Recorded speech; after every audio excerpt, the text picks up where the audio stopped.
সবাই কেমন আছেন? আশা করি সকলে ভালো আছেন। আল্লাহর অশেষ মতে আমি খুব ভালো আছি। আজকে রবিবার, বন্ধের দিন।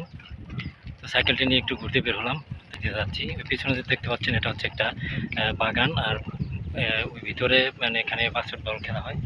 তো সেখানে ঘুরতে বের হয়েছি আমরা। মালয়েশিয়ার গ্রাম দেখতে খুবই সুন্দর।